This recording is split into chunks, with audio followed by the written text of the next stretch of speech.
अच्छे हों तो पड़ोसी भी परिवार की तरह होता है और ऐसा ही पड़ोसी है हमारा बांग्लादेश, जिसके साथ हमारे रिश्ते, प्रगाढ़ता, जो संबंध है वो एक नई ऊंचाइयों पर पहुंच रहे हैं।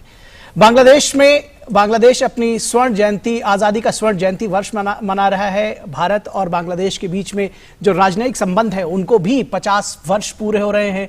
शेख मुजीबुर रहमान जो उनके रहनुमा है, जो पूर्व राष्ट्रपति ही नहीं है, राष्ट्रपिता भी हैं, उनकी जन्म शताब्दी वर्ष भी बांग्लादेश मना रहा है और ऐसे में वहां उत्सव का माहौल है। और इस उत्सव में शरीक होने के लिए 125 करोड़ भारतीयों का प्रतिनिधित्व कर रहे हैं हमारे प्रधानमंत्री नरेंद्र मोदी, जो 2 दिन की बांग्लादेश यात्रा पर है। और भारत बांग्लादेश स्वर्णिम रिश्ते के इस खास कार्यक्रम में हम उनकी यात्रा से जुड़ी एक एक बात आपको बताएंगे और आज जो कुछ कार्यक्रम होने वाला है उसके विषय में हम आपको लाइव दिखाएंगे। नमस्कार, मैं हूं निखिल और मेरे साथ है मेरे सहयोगी अभिषेक महाजन। Thank you, Nikhil. And absolutely big event we saw was held in Dhaka yesterday, and PM was expected to sign memorandum of understandings today.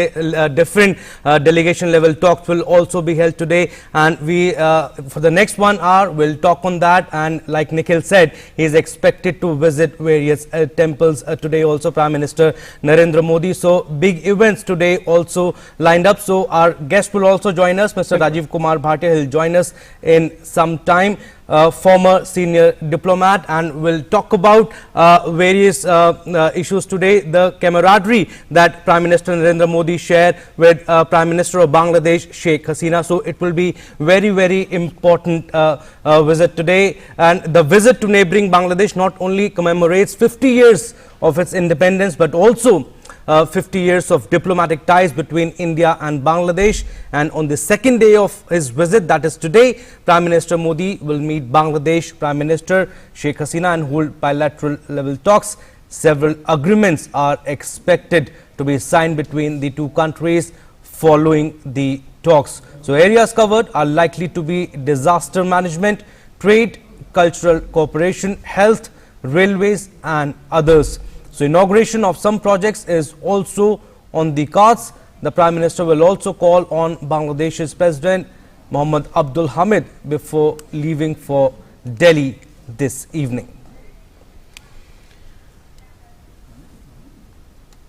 तो बिल्कुल जैसा कि अभिषेक ने कहा, प्रधानमंत्री आज बांग्लादेश में मंदिर की यात्रा करेंगे। बांग्लादेश यात्रा के दूसरे दिन आज प्रधानमंत्री मोदी जोशेश्वरी देवी काली मंदिर के दर्शन करेंगे। ये बेहद खास कार्यक्रम होगा। और इसके अलावा प्रधानमंत्री मोदी ओराकंडी में मतुआ संप्रदाय के सबसे बड़े आस्था के केंद्र का भी दौरा करेंगे। पीएम मोदी मतुआ संप्रदाय के लोगों को संबोधित भी करेंगे।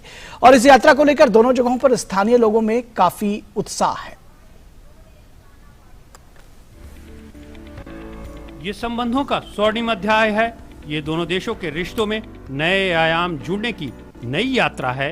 संबंधों की ये घनिष्ठता सिर्फ सरकारी स्तर पर किए गए प्रयासों का नतीजा नहीं, बल्कि इसमें जुड़ा है धार्मिक, सांस्कृतिक, भाषाई और लोगों से लोगों के बीच का संपर्क का एक बड़ा अंश, जो इसे अटूट बनाता है। इनमें बांग्लादेश के पौराणिक परंपरा के कई ऐसे मंदिर हैं जो दोनों देशों को करीब लाने में अहम भूमिका निभाते हैं। इनमें 51 शक्तिपीठों में से एक जशोरेश्वरी काली मंदिर भी है, जिसका काफी महत्व है। प्रधानमंत्री नरेंद्र मोदी शनिवार को जशोरेश्वरी काली मंदिर में नतमस्तक होंगे और मां काली का आशीर्वाद लेंगे। In 16th century, Raja Pratapaditta, one of the Baravhuya, he renovated this temple, and from that time, this Jashoreshwari Mandir is very much important. Hindu धर्मावलंबियों में ही नहीं, यहाँ के बहुसंख्यक समुदाय में भी इस मंदिर के प्रति गहरा आदर भाव है, जो भारत और बांग्लादेश के सांस्कृतिक विरासत को और मजबूत करता है। Harmony in between the Muslim and Hindu community are very peaceful. You will be glad to know my father was Anchal Pradhan, that means chairman of this area during the period of liberation war, and he kept priest for puja for this mandir. Tibet में दाक्षायणी शक्तिपीठ, श्रीलंका के जाफना के नजदीक इंद्राक्षी शक्तिपीठ, पाकिस्तान में हिंगलाज शक्तिपीठ और यहाँ बांग्लादेश में जशोश्वरी शक्तिपीठ और 5 अन्य शक्तिपीठ। इन सब में आदि गुरु भारत का बिंब दिखता है। और विश्वगुरु भारत की संकल्पना को साकार करने के लिए प्रतिबद्ध प्रधानमंत्री नरेंद्र मोदी की विदेश यात्राओं में पड़ोसी सर्वप्रथम और वसुधैव कुटुंबकम का प्रतिबिंब दिखता है। प्रधानमंत्री अपनी यात्रा के दौरान मतुआ संप्रदाय के आस्था के सबसे बड़े केंद्र वाले मंदिर का भी दौरा करेंगे। यह मंदिर ओराकंडी में स्थित है। यहीं पर मतुआ संप्रदाय के संस्थापक हरिचाँद ठाकुर का जन्म हुआ था। पीएम इस पवित्र मंदिर में आकर गुरु हरिचाँद ठाकुर की प्रतिमा का दर्शन करेंगे और पूजा अर्चना भी करेंगे। प्रधानमंत्री मतुआ संप्रदाय के लोगों से मुलाकात भी करेंगे। एक जनसभा को भी संबोधित करेंगे। We are so proudful now that Modi ji is coming here, and Honorable Prime Minister of India, we wish then we all over the Matua, they will be happy glad to contribute here Modi ji in Orakandi Sridham. It is they believe that anyone, they can earn the puja, they can earn the shraddha, they can earn the marriage. He must be do it. किसी समुदाय और किसी संप्रदाय के आगे बढ़ने में एक विचार होता है जो आगे लेकर जाता है। उस विचार को गुरु हरिचाँद ठाकुर ने दिया और इन लोगों ने उसको आगे बढ़ाया। और इसमें जितनी एकता है इस समुदाय में, ये एकता यही दिखाती है कि हम अपने कर्म से बड़े होते हैं, हम जन्म से बड़े नहीं होते। इससे पहले 2015 में अपनी बांग्लादेश यात्रा के दौरान भी पीएम मोदी ने सांस्कृतिक रिश्तों को मजबूती देते हुए कई मंदिरों का दौरा किया था। उस समय पीएम ने दक्षिणेश्वर मंदिर में मां काली का आशीर्वाद दिया था। साथ ही पीएम ने उस यात्रा में रामकृष्ण मठ का भी दौरा किया था। ढाका से अजय विक्रम और अश्विनी मिश्रा के साथ bureau report, DD news.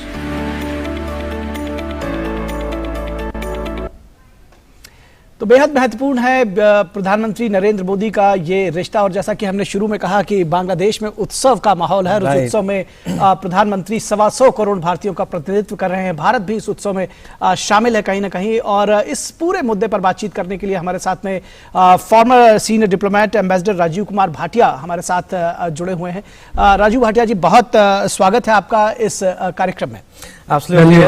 Good morning, Ambassador Bhatia. Abhishek here. Sir, we saw yesterday the warmth, the chemistry and the body language that both the Prime Minister shared were at par. So chemistry was telling that the relationship is set to achieve new milestones. Yes, I think you are right on the dot. The chemistry between the top leaders is excellent, and this chemistry is greatly helped by mutual awareness of history also.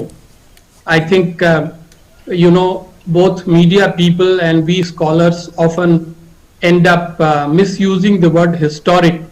But if there is one occasion when we can truly use this word historic for an occasion in Bangladesh and for India's highest level participation in it, this has to be truly described as historic for the simple reason that when Prime Minister of Bangladesh, Sheikh Hasina, spoke from heart yesterday, she conveyed her deepest appreciation to the people of India and to the leadership of India, which really contributed massively and vitally to the liberation of Bangladesh. I think the central message to my mind, a student of history and a researcher on India-Bangladesh relations, essentially is this.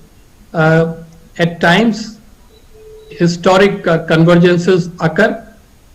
Political geography of a subcontinent was changed in 1971, and a seed was sown for abiding friendship between the people of two countries, India and Bangladesh. So we are very happy with this special program that you have mounted, and I'm here to assist you to answer whatever questions you can pose, and I bring to you the greetings of Gateway House. बिल्कुल राजीव जी, अगर इस बात को ये भी समझने की कोशिश करें कि जो दोनों देशों के बीच में सांस्कृतिक रिश्ते हैं वो कहीं शायद जो एक राजनयिक रिश्ते होते हैं या जो रणनीतिक रिश्ते होते हैं उससे एक कदम आगे बढ़कर हैं। जिस तरह से लोगों के बीच में आपस में जो गर्माहट है वो देखने को मिलती है। और प्रधानमंत्री नरेंद्र मोदी जब भी अपनी यात्रा पर जाते हैं किसी देश में, या खासतौर पर अगर इस दौरे में बांग्लादेश की बात करें तो वो मंदिरों में जाएंगे, जिसमें अभी आप देख रहे हैं कि मतुआ संप्रदाय को भी संबोधित करेंगे, ठाकुर बाड़ी जाएंगे, अभी जो शेरेश्वरी मंदिर जा रहे हैं। एक आध्यात्मिक, एक सांस्कृतिक रिश्ता उसको जोड़ने की कोशिश करते हैं। किस तरह से देखते हैं इस प्रयास को? ये बात भी आपकी बिल्कुल सही है। दो देशों के संबंध मात्र सरकारों के संबंध पर यदि टिके रहेंगे तो वो हमेशा सीमित रहेंगे जी। उनके साथ यदि सामरिक संबंध और जो व्यापार जगत के संबंध होते हैं यदि वो जुड़ जाते हैं जी, तो उसमें कुछ और ज्यादा सार दिखाई पड़ने लगता है।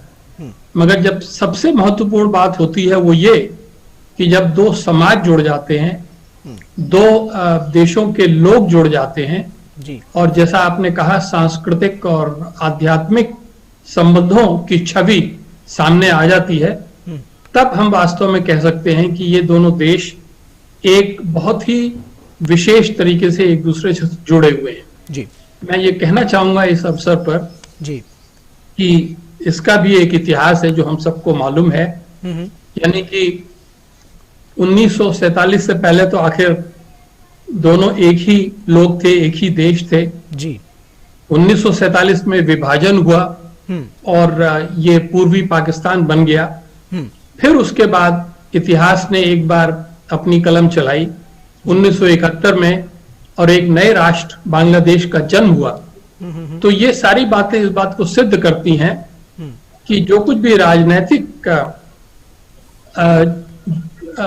डेवलपमेंट्स होते रहे उनके बावजूद दोनों देश एक दूसरे से जुड़े रहे, भाषा से, धर्म से, इतिहास से, भूगोल से। और इसीलिए मैं ये समझता हूं कि दूरदर्शन ने और दूसरी संस्थाओं ने इस बार जो इतना अच्छी तरह से इस विशेष प्रधानमंत्री की यात्रा को सामने रखा है, उसका मुख्य कारण यही है जी। हमारा उद्देश्य है या होना चाहिए कि जो भारत की नई पीढ़ी है जी। और बांग्लादेश की जो नई पीढ़ी है, बल्कि मैं कहूंगा जो दक्षिणी एशिया में जो नई पीढ़ी है, उन तक ये समाचार, ये संदेश पहुंचना चाहिए कि ये दोनों देश एक दूसरे के लिए अजनबी नहीं है। हमने एक दूसरे को आज पास से नहीं देखा है, हम जुड़े हुए हैं। निस्संदेह भूत में समस्याएं रही हैं जी। मगर अब एक हम नई दृष्टि से अपने रिश्तों को देख रहे हैं और इसीलिए पूरा विश्वास है, पूरी आशा है जी कि ये रिश्ते एक नया मोड़ लेंगे और मजबूत होंगे भविष्य में। जी। राजीव जी, आपने देखा कि किस तरह से जो आपने पूरा डिस्क्रिप्शन भी दिया और हम सभी जानते हैं कि किस तरह से बांग्लादेश को आज़ादी मिली। भारत के जवानों का खून भी उनकी आज़ादी में शामिल है और इस तरह से जो रिश्ते हैं हमारे वो और प्रगाढ़ बनते हैं। लेकिन बावजूद उसके आपने कहा कि कुछ दिक्कतें ज़रूर रही थी पिछले कुछ वर्षों में। हमने देखा कि पिछले 5-6 वर्षों में जब से ये सरकार आई है तब से हमने देखा कि रिश्तों का एक नया आयाम स्थापित हुआ है। कई सारी समस्याओं को सुलझाया गया है, चाहे वो सीमा विवाद की बात हो, दूसरे जो एक कहीं ना कहीं किसी एक कड़वाहट जैसी स्थिति थी तो उसको दूर किया गया है और एक नए आयाम स्थापित कर रहा है। जो प्रधानमंत्री की ये यात्रा है इस रिश्ते को और कितनी ऊंचाई पर ले जाएगी? ये बात भी सही है। जो इस दशक में यानी कि पिछले दशक से जो ये भारत बांग्लादेश के संबंधों का जो एक नया मोड़ आया था वो अब काफी आगे बढ़ गया है। इसमें सभी नेताओं का, शिखर के नेताओं का हाथ रहा है। सबसे पहले हमें पूरा श्रेय देना होगा बांग्लादेश की प्रधानमंत्री शेख हसीना को जी। और उसके बाद अगर आप निष्पक्ष रूप से देखें तो आपको पूर्व प्रधानमंत्री श्री मनमोहन सिंह को भी श्रेय देना होगा। उनके समय में यह प्रक्रिया शुरू हुई जी। मगर मुख्य बात यह है कि जैसा आपने स्वयं संकेत दिया, वर्तमान सरकार के समय में इस प्रक्रिया ने बहुत जोर पकड़ लिया है और बहुत प्रभावशाली सिद्ध हुई है। और इसीलिए हम कह सकते हैं कि ये जो चरण हम देख रहे हैं, ये भारत और बांग्लादेश के संबंधों के इतिहास में निस्संदेह एक सुनहरा अध्याय है। दोनों तरफ से प्रयत्न हो रहा है कि समस्याओं के बावजूद हम एक दूसरे को और ज्यादा समझें, एक दूसरे को और ज्यादा एडजस्ट करें और दक्षिण एशिया के सामने एक ऐसी मिसाल पेश करें कि दो बड़े पड़ोसी देश मिलकर सहयोग से सकारात्मक तरीके से रह सकते हैं। अगर भारत और बांग्लादेश ये कर सकते हैं तो निस्संदेह भारत के दूसरे पड़ोसियों को भी ये देखना होगा, ये सोचना होगा कि भारत की मित्रता के साथ, भारत के सहयोग से उनका कितना ज्यादा हित हो सकता है। इसलिए मैं तो यही कहूंगा, जैसा प्रधानमंत्री मोदी जी ने अपने ऑपेड आर्टिकल में कहा कि सबसे बड़ा संदेश जो शेख मुजीबुर रहमान शहीद और बांग्लादेश के पिता के रूप में जाने वाले बांग्ला बंधु शहीद मुजीबुर रहमान का जो संदेश है वो यही है कि दक्षिण एशिया को एक पूरे मित्रता, पूरी सहयोग से रहना होगा, ताकि हम पूरे दुनिया में, जो कि हम दुनिया की करीबन 1/4 जनसंख्या है, पूरी दुनिया में एक अच्छी छवि अपनी प्रस्तुत कर सके। Right, Ambassador Bhatia, like you said, several agreements are expected to be signed and delegation level talks will also be held later in the afternoon. But two sides, Ambassador Bhatia, have clearly indicated that they are set for bigger ties in future. Absolutely, and I think we would be watching with deep interest the new developments, the new decisions and the new agreements. More importantly, from the viewpoint of the strategic community and the research community, we would be watching not merely the progress in the bilateral relationship, but also in the larger context, in the regional relationship, and even larger context of the Indo-Pacific developments in the Indo-Pacific. I think India and Bangladesh are now two very important countries which cannot be confined only to South Asia. They have a larger ambit, and I think India-Bangladesh cooperation, in my view, can play a significant role in the Indian subcontinent's outreach to Southeast Asia and to the Indo-Pacific, right up to Japan and Australia and beyond. But you think, sir, priority areas should include investments, security also very important. More can be done on this front? Yes, indeed. I think if we are looking on the bilateral side, the focus very much is on deepening political understanding, increasing strategic ties, and above all, expanding the economic relationship in a way that it promotes the cause of the welfare of the people. So our trade is good, but it has massive potential for expansion. It can go well beyond $11 billion, and the deficit has to be corrected. So there is possibility of expansion and diversification. Indian investment in Bangladesh is doing well, but it is still rather small. I think guided by the principle of comparative advantage, much more Indian investment can flow into Bangladesh, and Bangladesh entrepreneurs can work closely with Indian entrepreneurs. As you would have noted, yesterday, Prime Minister made a special announcement of inviting 50 young Bangladesh entrepreneurs to visit India for interaction with their counterparts. So all these are positive traits.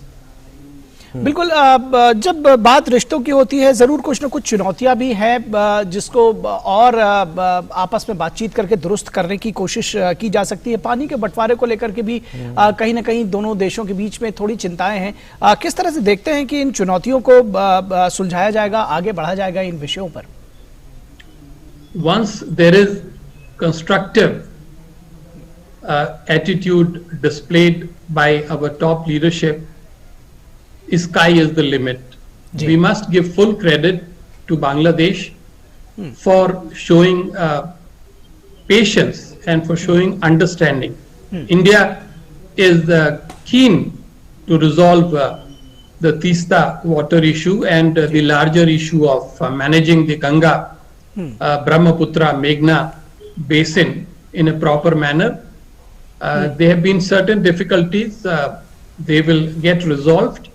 And then, just as India and Bangladesh have set an example in the rest of the realms, I'm quite optimistic that the same kind of approach will be seen in the near future, in the medium-term future, about the water issue.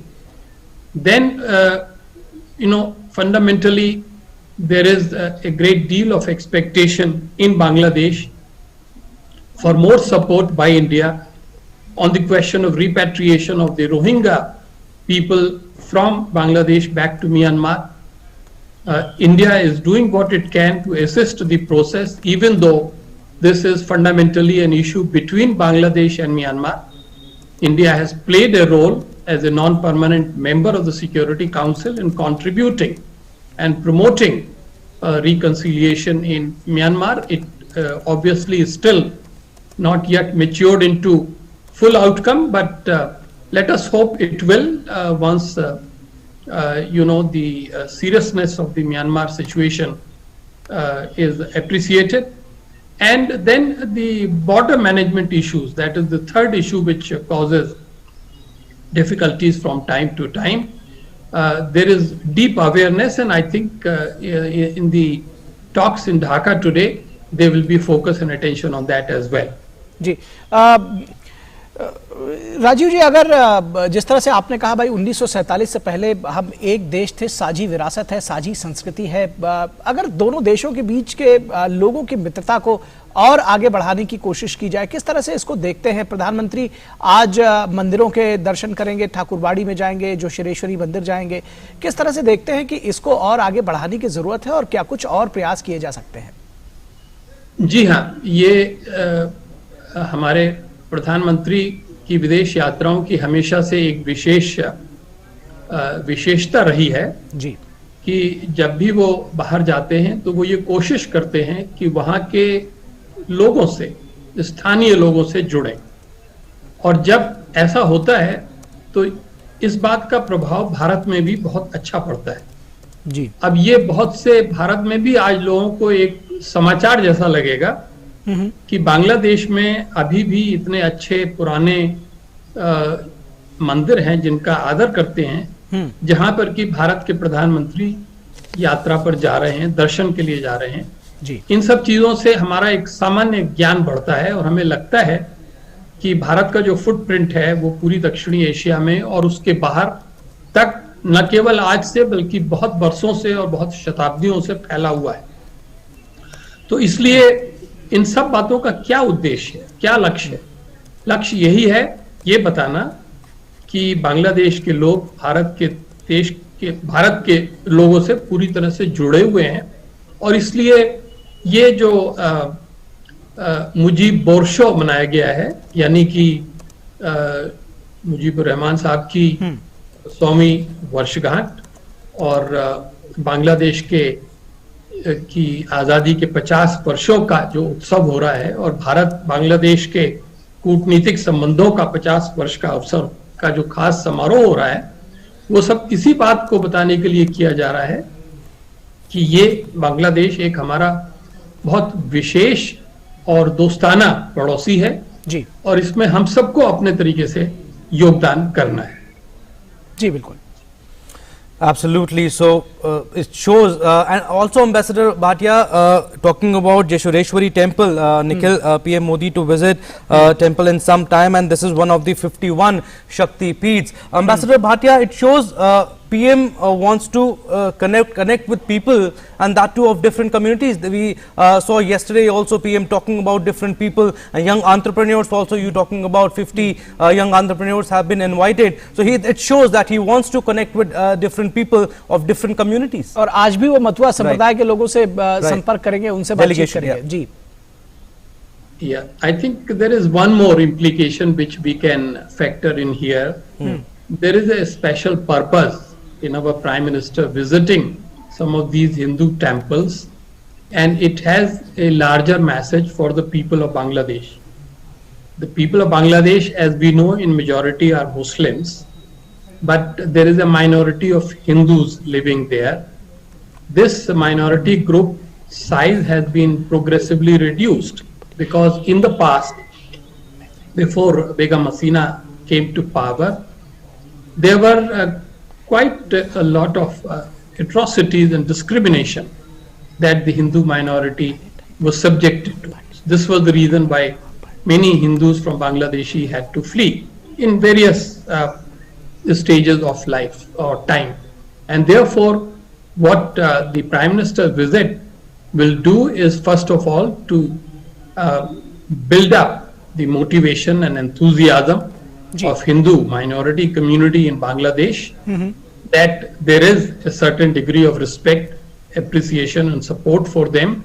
And this is also at a deeper level a message to the Muslim majority community in Bangladesh that future lies in communal harmony, in unity, in looking after each other, and India is a country that supports these principles and values.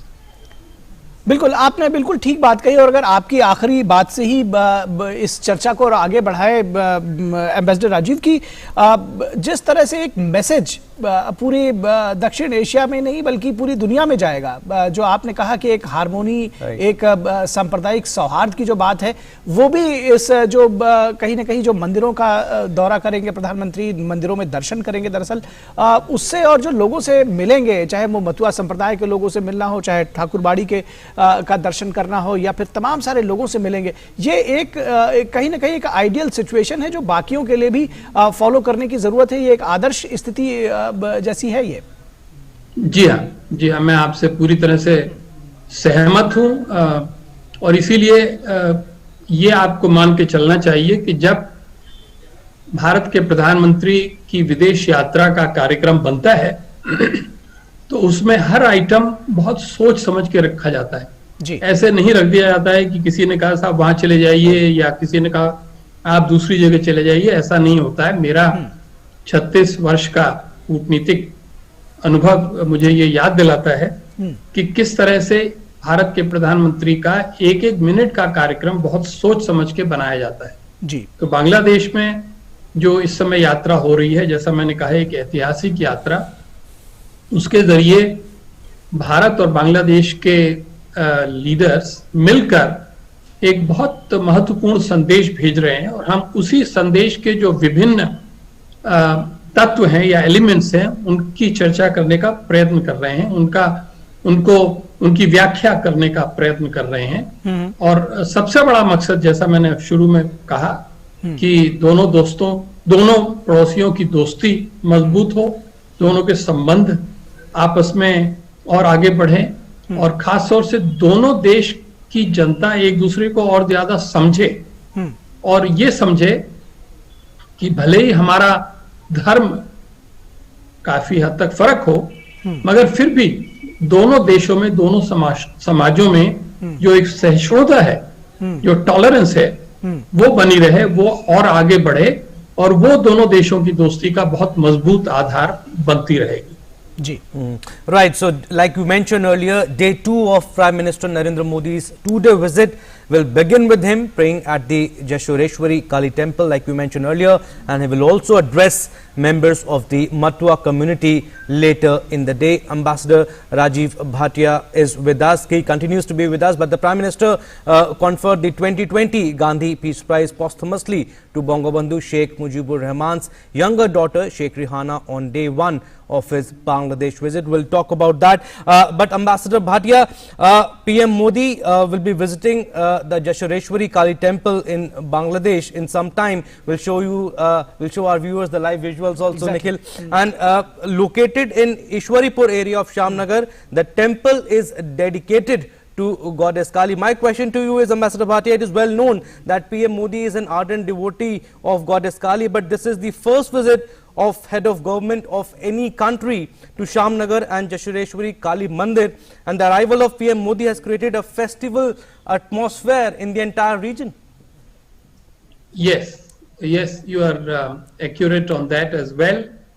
I myself have been to some of the famous temples in Dhaka, and I can say with certainty, at least one major temple, I can say with confidence and certainty that Prime Minister will experience a sacred atmosphere, an atmosphere marked by much enthusiasm, and he himself would experience a very special kind of happiness. So this is a positive development, as I said, for the larger reason of a suitable message going out to the majority community in Bangladesh, to the entire people of India, and to the larger South Asian region. I think this will be watched with deep interest in countries like Nepal, Sri Lanka, and even Pakistan. I'm not yet touching that part of the story, maybe later we will, but I think the message going out is of India's deep connections with the people of South Asia, and the Indian leadership's interest in leveraging the people-to-people relationship for the deeper cause of peace, harmony and cooperation in South Asia. बिल्कुल। Ambassador Bhatia, जिस तरह से आपने भी कहा और ये हम सब जानते हैं कि भारत और बांग्लादेश एक साझा संस्कृति, विरासत और एक सभ्यता को शेयर करते हैं, साझा करते हैं। निश्चित तौर पर मंदिरों की अगर बात करें, और जिस तरह से अभी अभिषेक ने कहा कि प्रधानमंत्री नरेंद्र मोदी मां दुर्गा और काली के उपासक हैं, और ऐसे में 3 कम से कम शक्तिपीठ ऐसे हैं जो बांग्लादेश में हैं, उनको संजोए रखा है बांग्लादेश के लोगों ने। तमाम झंझावातों के बावजूद, तमाम दिक्कतों के बावजूद वो आज भी वहां सर उठाए खड़े हैं। इसको किस तरह से आप देखते हैं, और किस तरह से इस ये जो संदेश आज प्रधानमंत्री की विजिट से जाएगा, इसको और आगे ले जाने की जरूरत है? मैं इसको 2 प्रकार से सुझाव दूंगा कि देखा जाए जी। एक तो ये कि बांग्लादेश में हालांकि जब सेना के प्रशासन था और बेगम खालिदा जिया बीएनपी का प्रशासन था जी, तो काफी हद तक बड़ा कंजर्वेटिव ट्रेंड्स वहां पर देखने में आए थे जी। मगर उसके बावजूद भी बांग्लादेश की हिंदू कम्युनिटी ने वहां के मंदिरों को सजा संवार कर सुरक्षित रखने का प्रयत्न किया। हालांकि उसमें उनको काफी तकलीफें हुई, मगर अब पिछले काफी वर्षों से, जब से शेख हसीना की सरकार आई है और ये प्रधानमंत्री के रूप में वहां पर काम कर रही हैं, इनको बहुत बड़ा श्रेय जाता है कि इन्होंने वहां पर एक कम्युनल हार्मनी का और सेक्युलर एटमॉस्फेयर बना के रखा है। वहां पर जो भी एक्सट्रीमिज्म है, रेडिकलिज्म है, उसको पूरी तरह से नियंत्रण में रखा है।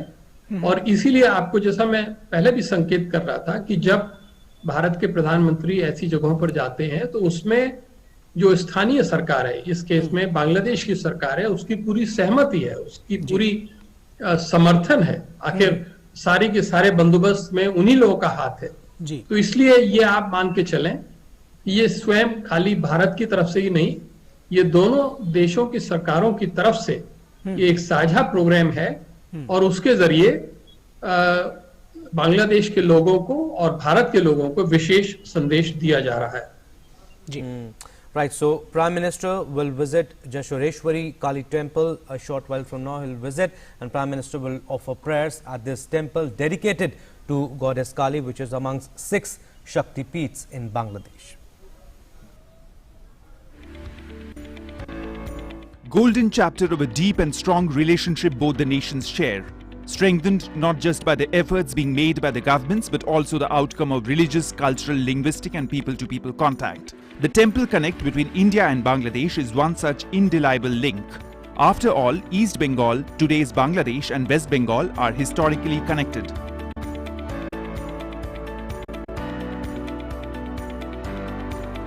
The Jashoreshwari Kali temple is amongst the 51 Shakti Peeths holding great religious value for pilgrims.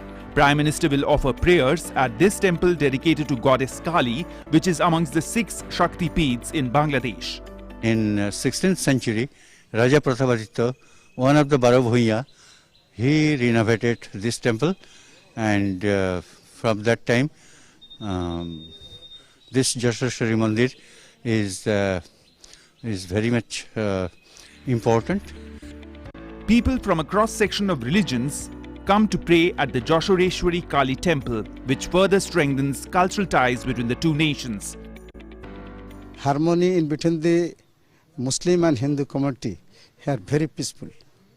You will be glad to know my father was Anchal Pradhan, that means chairman of this area during the period of liberation war, and he kept priest for puja for this mandir.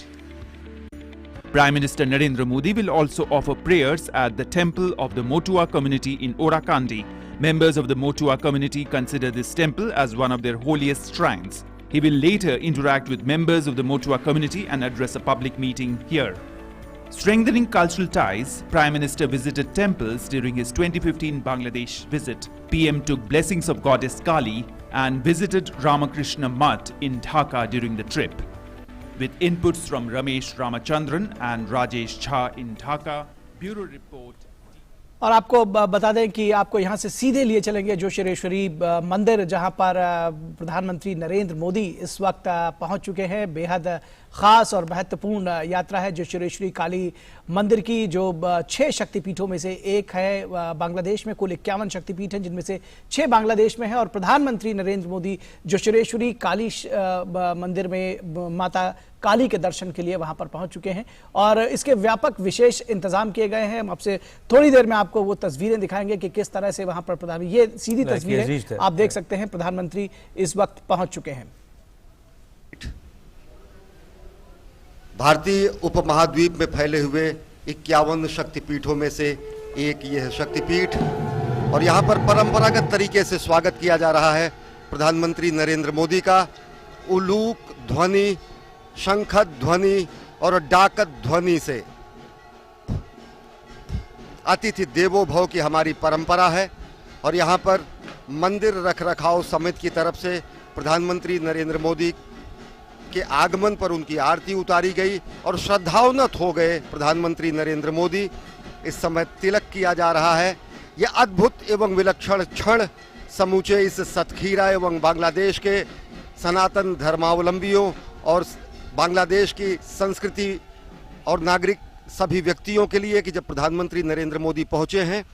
ये जशोरेश्वरी शक्तिपीठ के आगमन पर इस समय मंदिर रखरखाव समिति के जो सदस्य हैं वो प्रधानमंत्री नरेंद्र मोदी से मुखातिब हैं और परंपरागत तरीके से ढाकत ध्वनि, शंखद ध्वनि और उलूक ध्वनि से प्रधानमंत्री नरेंद्र मोदी का स्वागत किया जा रहा है। माताएं इस समय शंखद ध्वनि कर रही हैं, डाकत ध्वनि कर रही हैं, उलूक ध्वनि कर रही हैं और यह परंपरा है बंगाल की माँ शक्ति के, माँ भगवती के आह्वान की। माँ भगवती का आह्वान जब किया जाता है तो यह उलूक ध्वनि, शंखद ध्वनि और ढाकत ध्वनि होती है। और इस समय प्रधानमंत्री नरेंद्र मोदी मंदिर प्रांगण में धीरे धीरे मंदिर के द्वार की तरफ अग्रसर हैं और ढाकेश्वरी, यह जशोरेश्वरी मंदिर यह 51 शक्तिपीठों में से है बांग्लादेश के। और इस समय प्रधानमंत्री नरेंद्र मोदी मंदिर के दक्षिणी द्वार से मंदिर के गर्भगृह में प्रवेश कर रहे हैं, जहां पर वो विधिवत पूजा अर्चना करेंगे। प्रधानमंत्री नरेंद्र मोदी की मां भगवती की अनन्य उपासना और पूजा की परंपरा समूचे राष्ट्र के शक्तिबोध में और अभिवृद्धि करती है।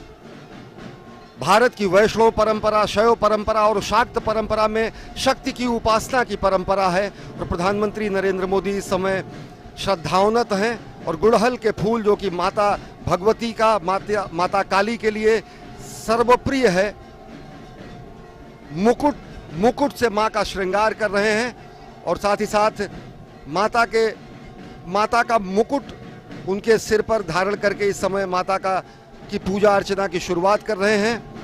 और भारत में शक्ति की परंपरा, मां भगवती के शक्ति की परंपरा का बेहद प्राचीन इतिहास रहा है और इस समय विधि विधान से मां भगवती की पूजा आराधना करने पहुंचे हैं प्रधानमंत्री नरेंद्र मोदी शक्तिपीठ जशोरेश्वरी देवी में।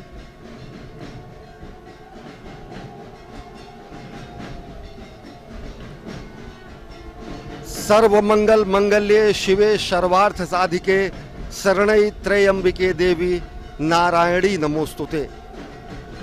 नारी का नारायणी स्वरूप मां भगवती के विभिन्न रूपों में, शाक्त परंपरा में शक्ति की उपासना की परंपरा भारत की प्राचीन परंपरा का अंग है, जहां पर शिव एवं शक्ति दोनों की पूजा की जाती है। जशोरेश्वरी के इस मंदिर में मां भगवती के जशोरेश्वरी स्वरूप और साथ ही साथ यहां पर चंड के रूप में, शिव के रूप में चंड भैरव की पूजा की जाती है।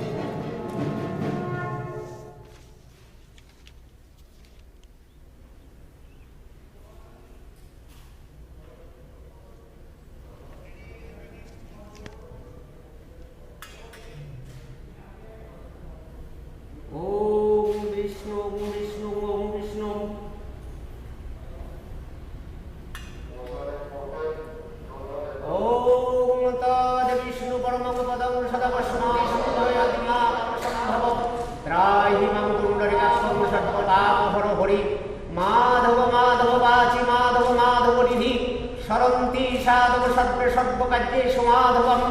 ओम नमः पवित्र पवित्र वा सर्वावस्थानुगत अभिवं जदशरथ पुण्डरीकाक्षं सवाज्य अभ्यन्तरो शुचि। ओम नमः पवित्र पवित्र वा सर्वावस्थानुगत अभिवं जदशरथ पुण्डरीकाक्षं सवाज्य अभ्यन्तरो शुचि। माधव माधव वाचि माधव माधव निधि सरन्ति साधव सर्वे सर्वकार्येषु माधवम्। ओम माधवम् ओम माधवम् माधवम्। ओम नमः कान्तिं लक्ष्मी धृति सोमं सोमत्वं तुलममं ददातु चन्दननित्यं शिरसि धारयाम्यहम्। ओम नमः तुलसी दर्शन पुण्यं स्पर्शन पापनाशनं शरण्ये सर्वतीर्थानि भक्तभूतं मुक्तिलस्करम्। ओम नमः वृन्दावै तुलसी देव्यै प्रियावै केशवस्य विष्णु भक्ति प्रदायिने शक्तपत्यै नमो नमः। ओम नमः पुष्पकेतुराजहत शतशमुख संबन्धय पुष्प पुष्पे महापुष्पेषु पुष्पे पुष्पे संभवे पुष्पे चायवकिन्युः स्वाहा।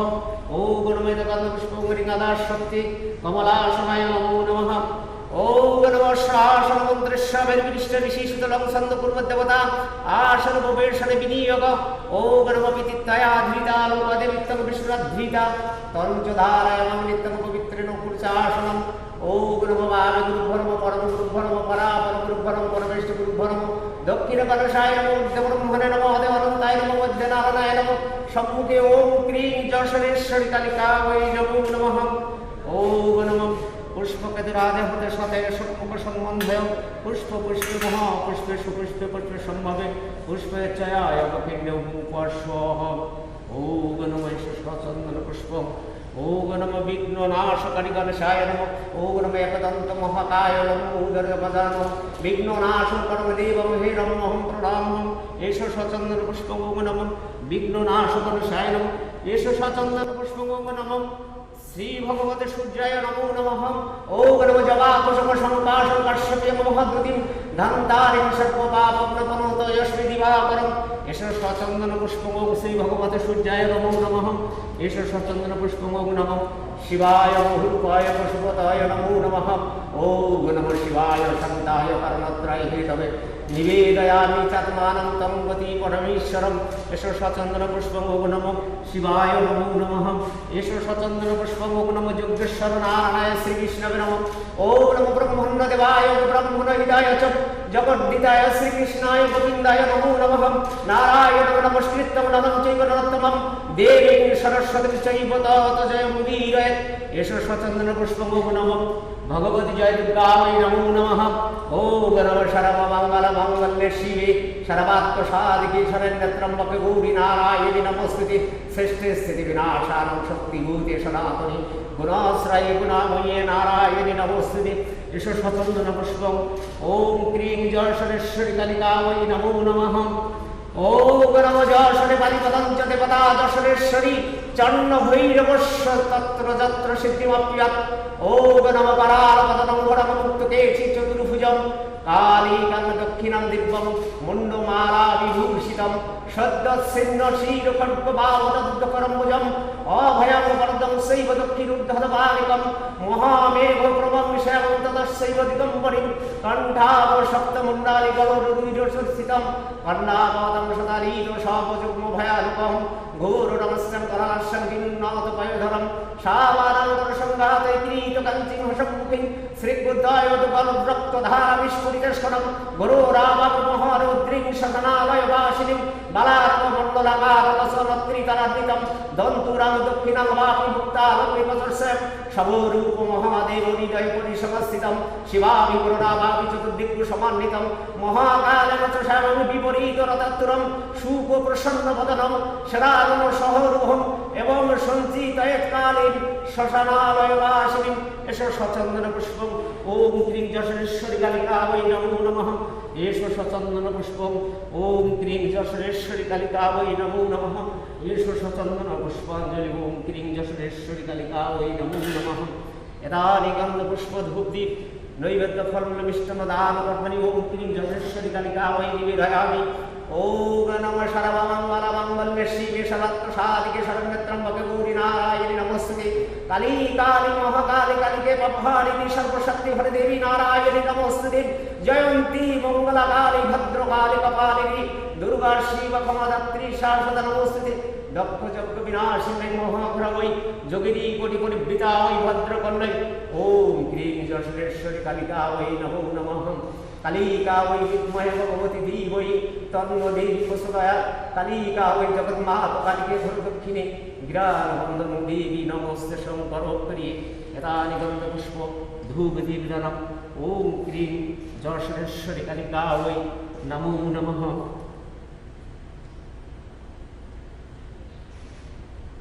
ওম নমঃ প্রাণায়াম নামনস্য সমনস্য উদনস্য গণস্য মুদমুকুরিষা ওম নমঃ কালিকায় বিদ্মহে শশাঙ্গাসনে ধীমহি তন্নো দেবী প্রসোদয়াৎ নারায়ণং নমস্কৃত্যং নরং চৈব নরোত্তমং দেবীং সরস্বতীং চৈব তৎজয়মুদীরয়ে যদা যদা হি ধর্মস্য গ্লানিং ভবতি ভারতম অভ্যুত্থাनं ধর্মস্য তদাত্মাनं সৃজামः পরিত্রাণায় সাধুনাং বিনাশায় সুদুষ্কৃতং ধর্ম সংস্থাপনার্থায় সম্ভবামি যুগে যুগে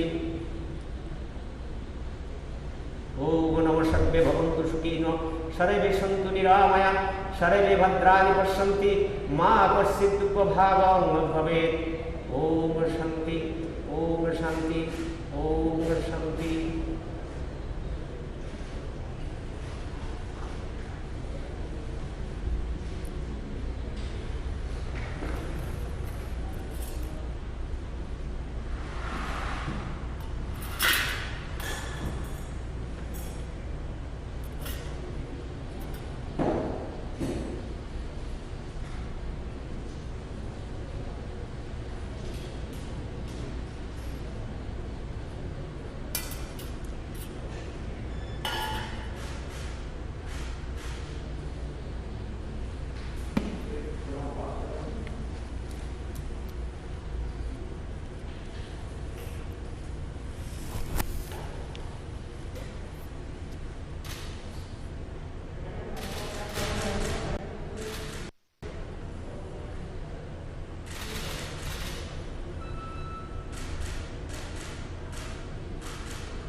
प्रदक्षिणा करते हुए प्रधानमंत्री नरेंद्र मोदी मां भगवती की सर्वस्वरूपे सर्वेशे सर्वशक्ति समन्विते भयभ्यस्त्राहि नो देवी देवी दुर्गे नमोस्तुते।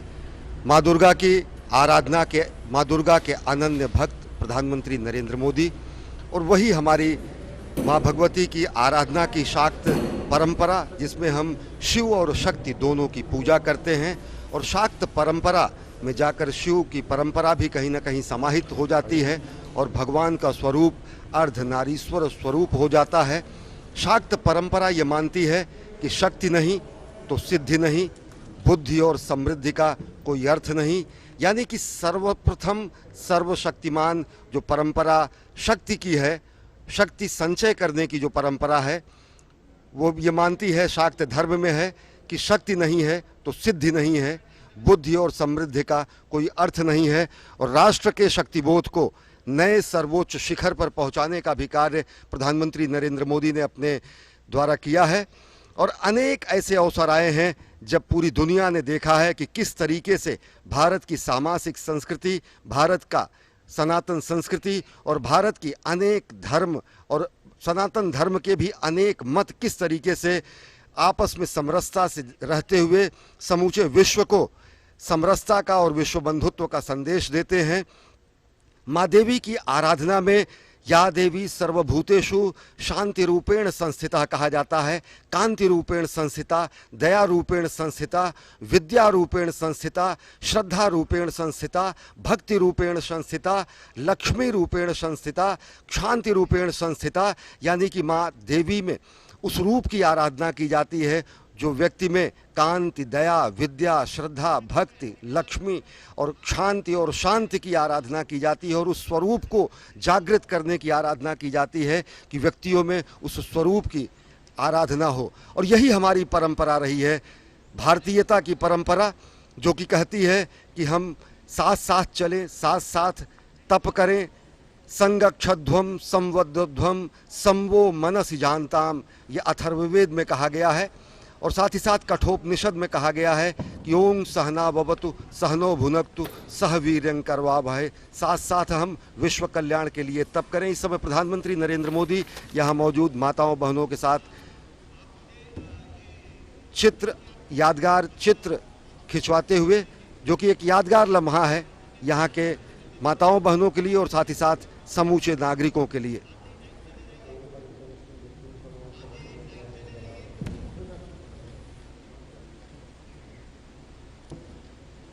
अभिवादन करते हुए समूचे भारतीयता का अभिवादन करते हुए प्रधानमंत्री नरेंद्र मोदी, और भारतीयता को किस तरीके से संरक्षित रखा है हमारी माताओं बहनों ने बांग्लादेश में, उसका रूप भी आप देख रहे हैं।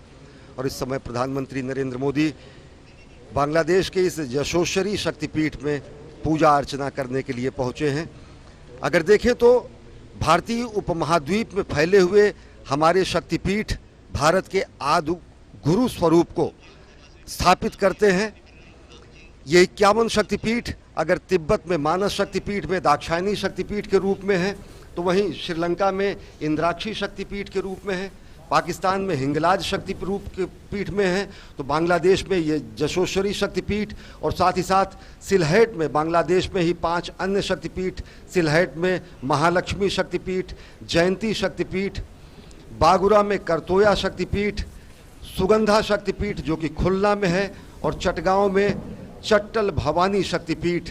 ये बताते हैं कि किस तरीके से सनातन संस्कृति के शक्ति बिंदु जो हैं वो समूचे भारतीय उपमहाद्वीप में फैले हुए हैं, जो कि सनातन संस्कृति के मूल आधार बिंदु हैं, श्रद्धा के केंद्र हैं। और यहाँ पर पहुँचने पे वो भावना और बलवती होती है, जो कि जयशंकर प्रसाद ने कहा है कि शक्ति के विद्युत कण जो व्यस्त विकल बिखरे हैं बन निरुपाय, समन्वय उनका करें समस्त, विजयनी मानवता हो जाए। और इसी भावना से प्रधानमंत्री नरेंद्र मोदी मानवता के विजय के लिए भारतीयता को विश्व के सर्वोच्च शिखर पर स्थापित करने के लिए बांग्लादेश के इस जशोश्वरी शक्तिपीठ में पहुंचे हैं, और यहाँ पर उन्होंने विधिवत पूजा अर्चना की है। तो आप देख रहे थे कि किस तरह से प्रधानमंत्री नरेंद्र मोदी जोशेश्वरी शक्तिपीठ पीठ पहुंचे हैं, काली मंदिर पहुंचे हैं। उन्होंने विधिवत पूजा अर्चना की है राष्ट्र के लिए, देश के लिए और दोनों देशों के लिए उन्होंने एक तरह से मां शक्ति से शक्ति की उपासना की है और दोनों राष्ट्रों के विकास के लिए उस संकल्प को आगे बढ़ाने के लिए कि दोनों मिल करके एक कहीं ना कहीं इस पूरे रीजन में एक शांति को, एक मित्रता को आगे बढ़ाने के लिए काम करते रहेंगे। तो प्रधानमंत्री ने निश्चित तौर पर एक आध्यात्मिक धार्मिक एक इस आयोजन के जरिए लोगों को भी जोड़ने की कोशिश की है। ये संदेश सिर्फ दक्षिण एशिया में, सिर्फ भारत में, बांग्लादेश में नहीं बल्कि पूरी दुनिया में जाएगा। Absolutely, Nikhil. And PM Modi offered prayers at Jeshoreshwari temple and kick-started the second day by worshipping at this temple in Bangladesh. And this is one of the 51 Shakti peeths, like Nikhil also mentioned, scattered across India and neighboring countries. And they, in fact, Bangladesh authorities renovated the temples, both these temples, and later in the day he'll also visit the Orakandi temple also, and he will offer prayers there also. Ambassador Bhatia continues to be with us. Ambassador Bhatia, it shows the connection and completely highlighting the importance and also the significance that everything starts with worshipping and puja. Yes, I think you have बिल्कुल आपने ठीक कहा हुआ है। इस सारे दोनों देशों के जो सांस्कृतिक संबंधों की जो शक्ति है उसका ये सब परिचय दे रहा है जी। और जैसा मैंने पहले भी कहा, इन सब के पीछे एक बहुत बड़ा सोच है, बहुत महत्वपूर्ण विचारधारा है कि किस तरह से दोनों देशों के लोगों को शंखध्वनि और डाकत ध्वनि से प्रधानमंत्री नरेंद्र मोदी का अभिवादन किया जा रहा है और अब वो प्रस्थान कर रहे हैं। प्रधानमंत्री मंदिर परिसर से प्रस्थान कर रहे हैं और उनको शंखध्वनि से उनका अभिवादन किया जा रहा है। ये सीधे तस्वीरें आप देख रहे हैं, सतकीरा की सीधी तस्वीरें हैं ये जोगेश्वरेश्वरी काली मंदिर से, शक्तिपीठ से। आपने देखा कि प्रधानमंत्री नरेंद्र मोदी ने किस तरह से शक्ति की उपासना की है। ये बंगाल की परंपरा है जिसमें मां भगवती की आराधना में ही उलूक ध्वनि, शंखत ध्वनि और डाकत ध्वनि से माता का आह्वान किया जाता है। और यहाँ शक्तिपीठ पर पहुंचने पर प्रधानमंत्री नरेंद्र मोदी का स्वागत भी डाकत ध्वनि, उलूक ध्वनि और शंखत ध्वनि के जरिए हुआ।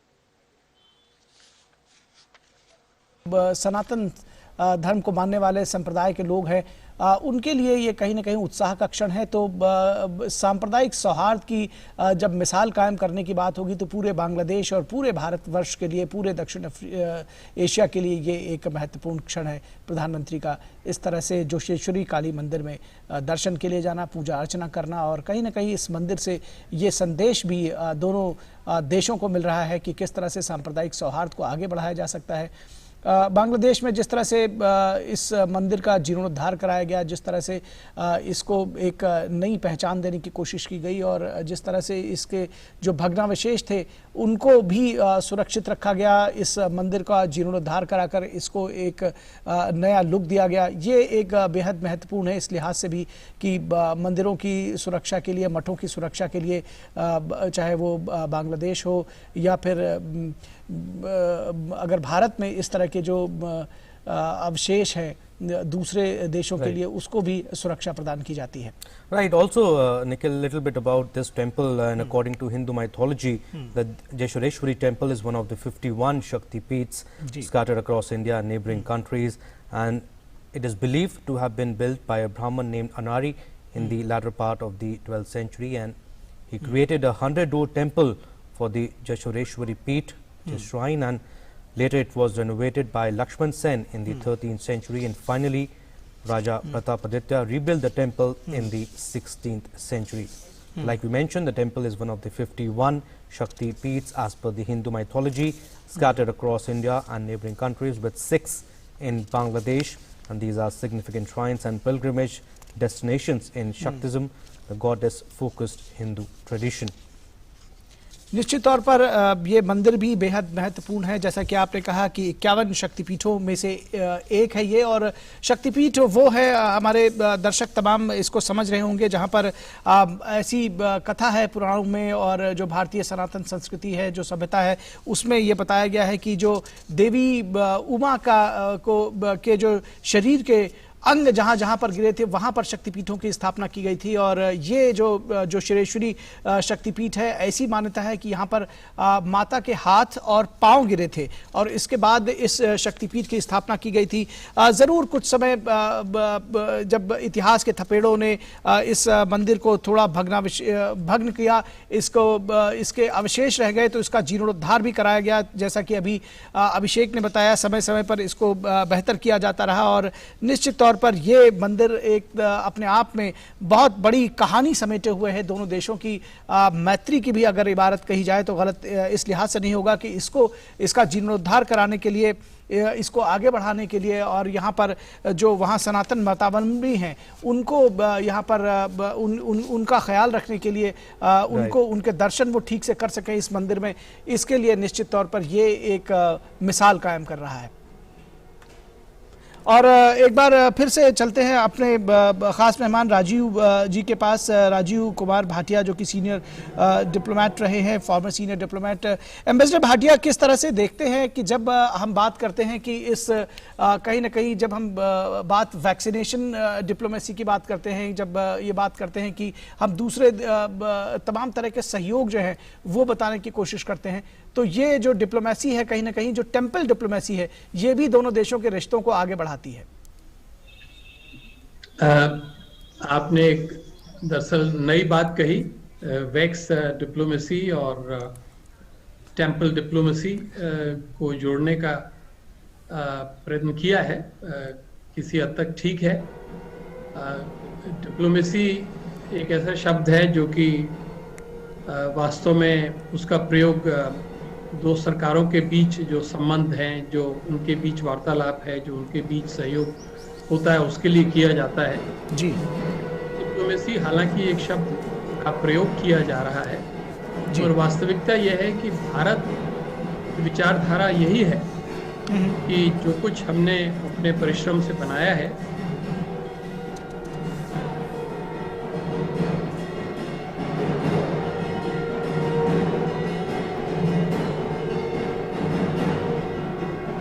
सीधी तस्वीरें आप इस वक्त जो शेरश्वरी मंदिर परिसर से देख रहे हैं,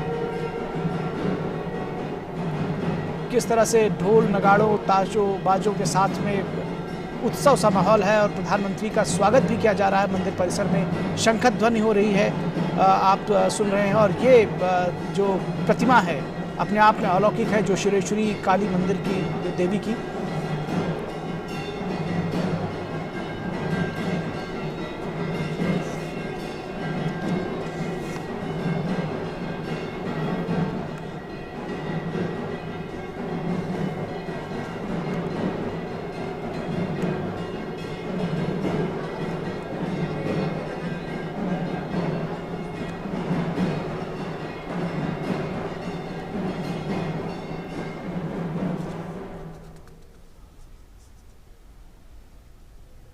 एक बार फिर से जुड़ते हैं एम्बेसडर राजीव कुमार भाटिया से। राजीव भाटिया जी कह रहे थे कि शायद अगर टेम्पल डिप्लोमेसी कहें तो एक स्टेप आगे चले जाते हैं, क्योंकि इसमें सरकारों का योगदान नहीं है, इसलिए टेम्पल डिप्लोमेसी शायद कहना उचित नहीं होगा।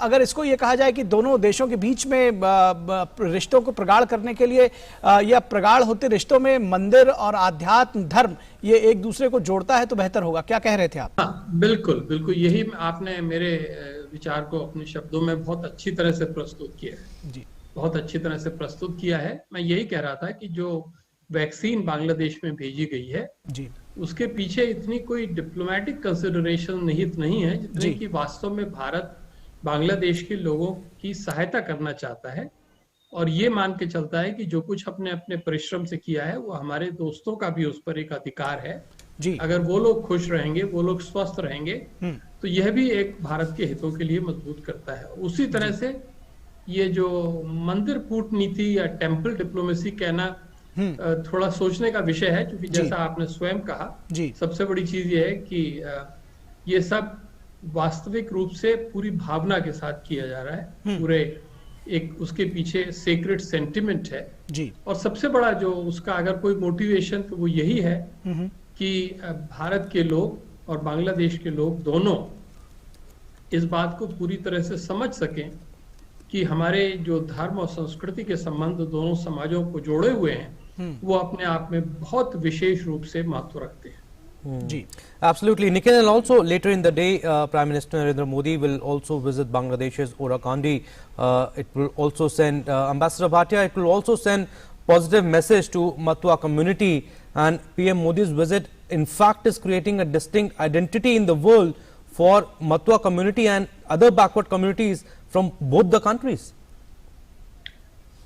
That is also true, and we can therefore say that like India, Bangladesh is also a mosaic of different religions, different communities and sub-communities, and there is a diversity in that part of the world, and that is being promoted.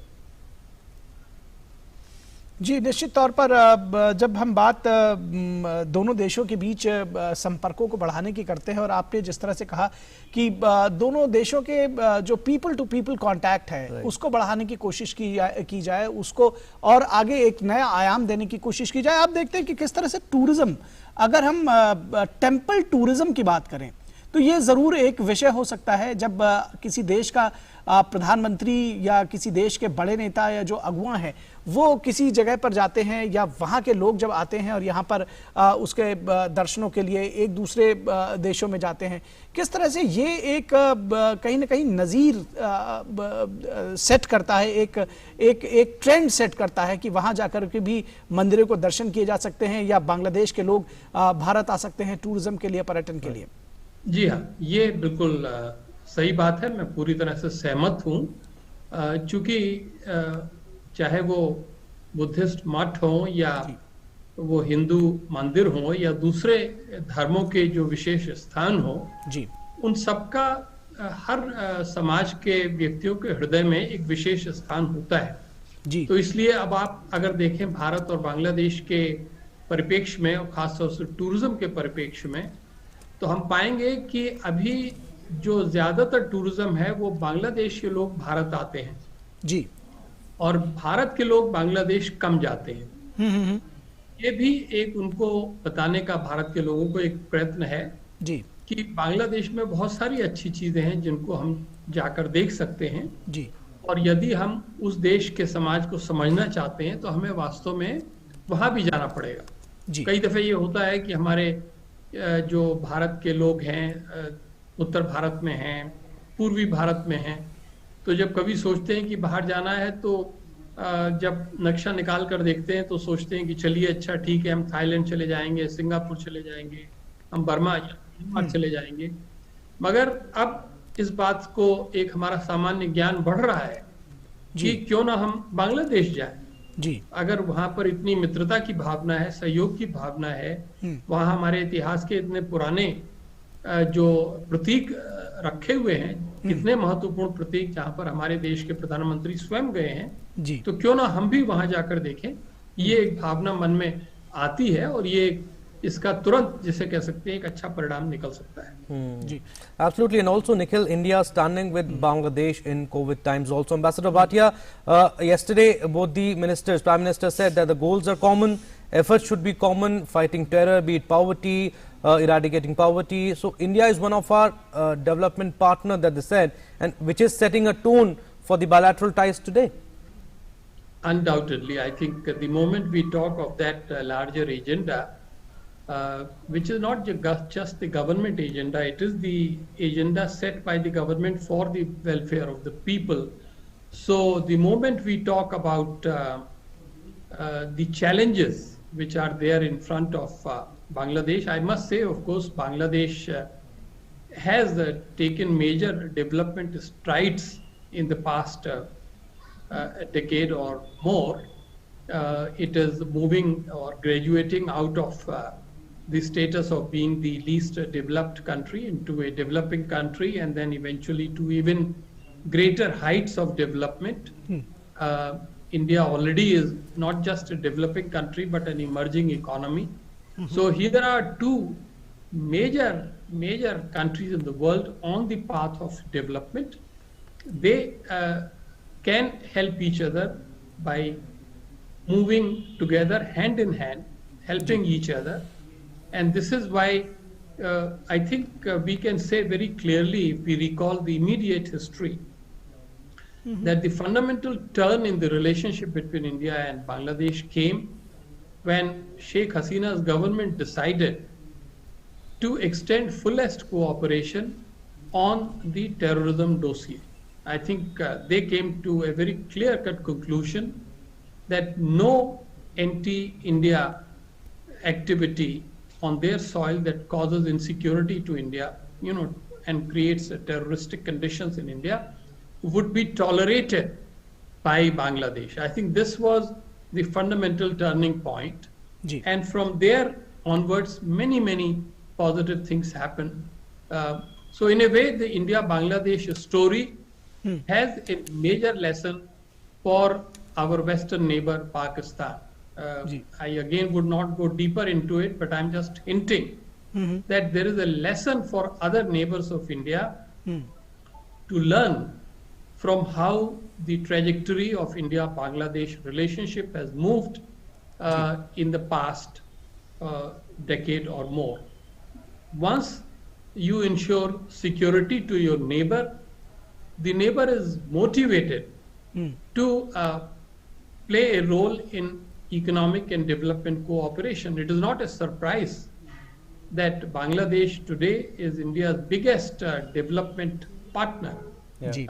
All across the board, all possible tools of development cooperation that India has invented are headed in the direction of Bangladesh, and it is all done based on Bangladesh's needs, Bangladesh's requests, and it is done while totally safeguarding and respecting the sovereignty and national respect.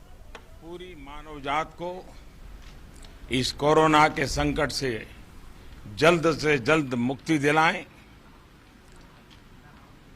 सर्वे भवन्तु सुखिनः जिस मंत्र को हमने जिया है, वसुधैव कुटुंबकम, जो हमारे संस्कार की विरासत है, हम पूरी मानव जात के कल्याण के लिए प्रार्थना करते हैं। आज मुझे 51 शक्तिपीठ में से एक मां काली के चरणों में आने का सौभाग्य मिला। मेरी कोशिश रहती है कि मौका मिले तो इन 51 शक्तिपीठों में कभी न कभी जाकर के अपना मत्था टेकूं। आज जब मैं इस पवित्र धरती पर आया हूं और मैंने सुना है कि हाँ, मां काली की पूजा का जब मेला लगता है, बहुत बड़ी तादाद में भक्त सीमा के उस पार से भी और यहाँ से भी यहाँ आते हैं। उसी प्रकार से यहाँ पर एक कम्युनिटी हॉल की आवश्यकता है। इतना ही नहीं, ये मल्टीपर्पज कम्युनिटी हॉल हो ताकि जब काली पूजा के समय लोग यहाँ आए तो उनके भी लिए उपयोग में आए। यहाँ के लोगों के कोई सामाजिक, धार्मिक, शैक्षणिक अवसर हो तब भी उनके क्लान में आए। और सबसे बड़ी बात, डिजास्टर के समय, आपदा के समय, विशेष करके साइक्लोन के समय, ये कम्युनिटी हॉल हर एक के लिए एक शेल्टर का स्थान बन जाए। इस हेतु से भारत सरकार यहाँ पर इस निर्माण कार्यों को करेगी। मैं बांग्लादेश सरकार का भी आभार मानता हूँ कि उन्होंने इस कार्यक्रम के लिए, इस काम के लिए हमारे साथ शुभकामनाएं प्रकट की हैं। मैं फिर एक बार मां काली के चरणों में प्रार्थना करता हूं और सभी मानव समाज के कल्याण के लिए फिर एक बार प्रार्थना करता हूं। तो आप देख रहे थे प्रधानमंत्री नरेंद्र मोदी मंदिर में दर्शन करने के बाद उन्होंने साफ तौर पर कहा कि पूरी वसुधा हमारा कुटुंब है, वसुधैव कुटुंबकम के नारे को का जो मूल मंत्र है उसको एक बार फिर उन्होंने दोहराया और कहा कि उन्होंने न सिर्फ दोनों देशों के लिए बल्कि विश्व के कल्याण के लिए माता जो शोरेश्वरी काली मंदिर में पूजा अर्चना की है। और साफ तौर पर उन्होंने एक और बात बताया कि जी सभी लोगों के लिए, और उन्होंने कहा कि मल्टीपर्पज कम्युनिटी हॉल की जरूरत है वहां पर, जो भारत सरकार आने वाले समय में उसको वहां पर बनाएगी, और इसके लिए उन्होंने बांग्लादेश सरकार का भी धन्यवाद दिया। निश्चित तौर पर यह एक बड़ा कदम है और इसके विषय में हम एम्बेसडर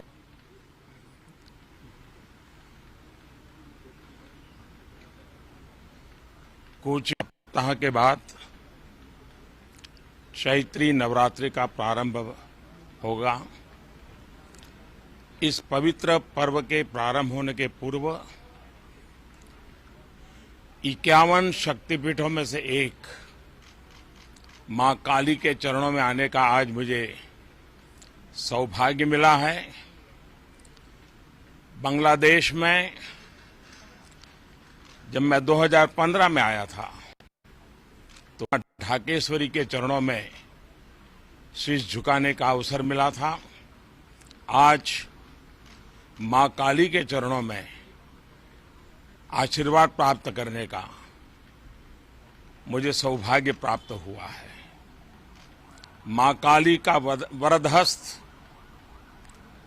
आज मानव जात जिस कोरोना के कारण अनेक संकटों से गुजर रही है, मां से यही प्रार्थना है कि पूरी मानव जात को इस कोरोना के संकट से जल्द मुक्ति दिलाएं। सर्वे भवन्तु सुखिनः जिस मंत्र को हमने जिया है, वसुधैव कुटुंबकम जो हमारे संस्कार की विरासत है, हम पूरी मानव जात के कल्याण के लिए प्रार्थना करते हैं। आज मुझे 51 शक्तिपीठ में से एक मां काली के चरणों में आने का सौभाग्य मिला। मेरी कोशिश रहती है कि मौका मिले तो इन 51 शक्तिपीठों में कभी न कभी जाकर के अपना मत्था टेकूं। आज जब मैं इस पवित्र धरती पर आया हूं और मैंने सुना है कि हाँ, मां काली की पूजा का जब मेला लगता है, बहुत बड़ी तादाद में भक्त सीमा के उस पार से भी और यहां से भी यहां आते हैं। उसी प्रकार से यहां पर एक कम्युनिटी हॉल की आवश्यकता है। इतना ही नहीं, ये मल्टीपर्पज कम्युनिटी हॉल हो ताकि जब काली पूजा के समय लोग यहाँ आए तो उनके भी लिए उपयोग में आए। यहाँ के लोगों के कोई सामाजिक, धार्मिक, शैक्षणिक अवसर हो तब भी उनके क्लान में आए। और सबसे बड़ी बात, डिजास्टर के समय, आपदा के समय, विशेष करके साइक्लोन के समय, ये कम्युनिटी हॉल हर एक के लिए एक शेल्टर का स्थान बन जाए। इस हेतु से भारत सरकार यहाँ पर इस निर्माण कार्यों को करेगी। मैं बांग्लादेश सरकार का भी आभार मानता हूँ कि उन्होंने इस कार्यक्रम के लिए, इस काम के लिए हमारे साथ शुभकामनाएं प्रकट की हैं। मैं फिर एक बार मां काली के चरणों में प्रार्थना करता हूं और सभी मानव समाज के कल्याण के लिए फिर एक बार प्रार्थना करता हूं। तौर पर ये एक बेहद महत्वपूर्ण बात प्रधानमंत्री ने कही है। मंदिर में दर्शन के बाद जो श्री काली माता के मंदिर के दर्शन mention about Nikhil combating coronavirus also, that both the nations can be together and combat this deadly virus. And incidentally, Bangladesh was also the first recipient of COVID vaccines from India when the consignment was flown by the aircraft. Ambassador Bhatia continues to stay with us. Ambassador Bhatia, Prime Minister Narendra Modi mentioned about combating this deadly coronavirus also, and like we mentioned, Bangladesh was the first recipient of the COVID vaccine from India when the consignment was flown by a special aircraft. So this humanitarian gesture also has augured very well with the Bangladesh government as well as for the people.